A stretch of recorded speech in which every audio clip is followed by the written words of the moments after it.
Welcome back to Hannity. So the Obama administration is facing increasing outrage every day for its failure to condemn the Muslim persecution of Christians in Iraq.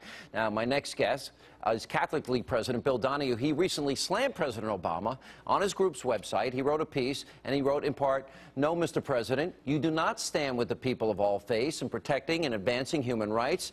As you speak, Christians are being beheaded all over the Middle East because they are Christians, and those carrying out this mass murder are doing so in the name of Islam. Yet you continue to say and do absolutely nothing." Well, about these unspeakable crimes, so do Christians' lives mean so little to you? Joining me now from the Assyrian Media Center, Nahren Anweya, and also with us, she organized the protest, by the way, including the one right outside the White House. And also with us is the Catholic League President, old friend of the program, Bill Donohue, is with us. Good to see you both. Thank you, Sean. All right, Thank you for having us. Nahren, let me start with, you went to the White House, you protested. We know what's happening in Iraq. Convert to Islam, pay a tax, or die. Explain what you're hearing from all the people you're talking to. Yes, so basically we have been crying, we have been begging, we are dying. The Assyrian Christians, including the Chaldean Church and the Syriac Church, we are facing extinction, literally. We are the oldest Christians in the world.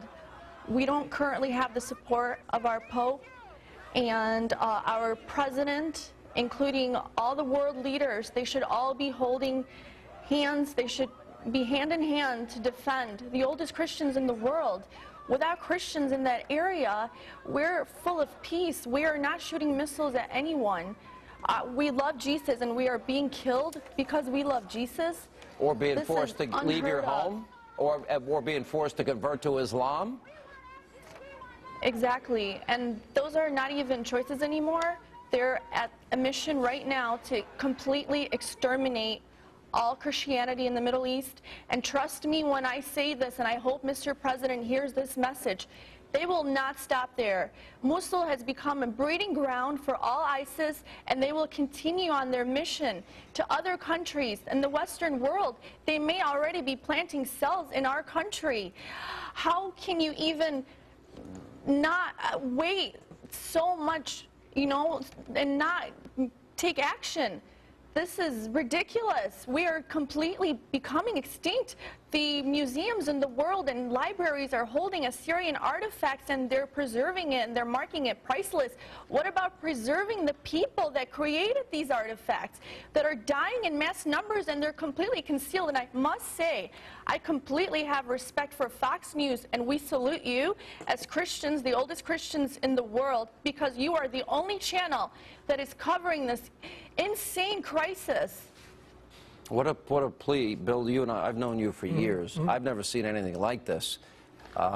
Is there any remarks, anything the president has done? He just gave $47 million in aid on top of the hundreds of millions we give to the Palestinian Hamas government, like we gave money to the Muslim Brotherhood government in Egypt. Anything?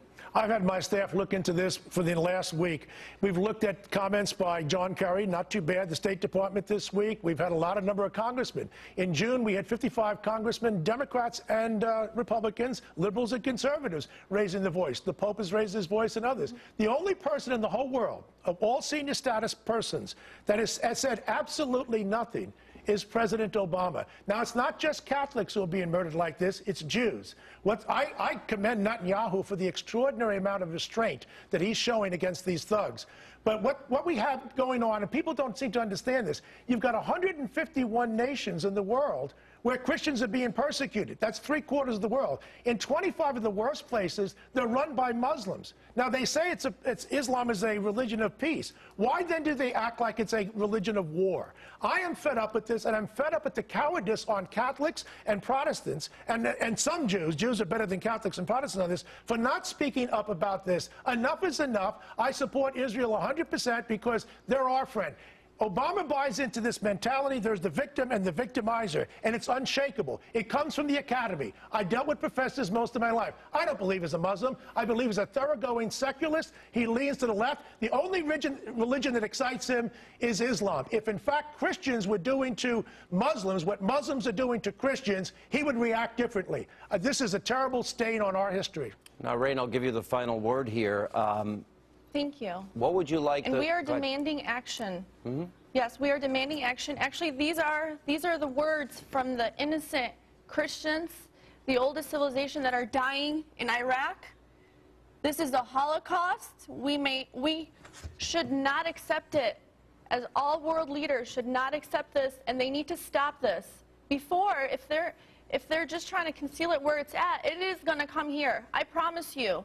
We have to stop it where it's at, and the Assyrians, including the Chaldeans and the Syriacs, demand a province. It is our native land. We will not be kicked out. We will not be murdered. Our children will not be raped and killed in front of us and buried in mass graves and hidden and completely concealed. And we are not supported by our president. Who should we turn to? Should we just become extinct and be removed from the face of the earth when we have lasted for 6,700 years? We are people of peace. We don't want to kill anyone. Why are they killing us? We demand ISIS to stop. We do not support you. We don't want you on our lands. We want you gone and destroyed completely. Unless the world, I'll say this in closing, comes to grips with the rise of radical Islam and their desire for a worldwide caliphate, and by any means necessary, they advance this caliphate and see that these numbers are big. If it's ISIS, it's Al-Qaeda, if it's a Muslim Brotherhood, if it's Islamic Jihad, Hezbollah, Hamas, it doesn't matter. It is the rise of radical Islamists that are a threat to every man, woman, and child, and every other religion. Good to see you both. We wish you well, Nahren. You're in our thoughts and prayers. Thank you. And there's a website for the relief. Yeah. It's what is it? It's theacero.org. If anyone wants to help for temporary help for the Christians in Iraq and the innocents that are being slaughtered, we'd really appreciate it. And we thank you again, Fox News. We salute you. You are our heroes in helping this cause. Thank you very much. All right, thank you.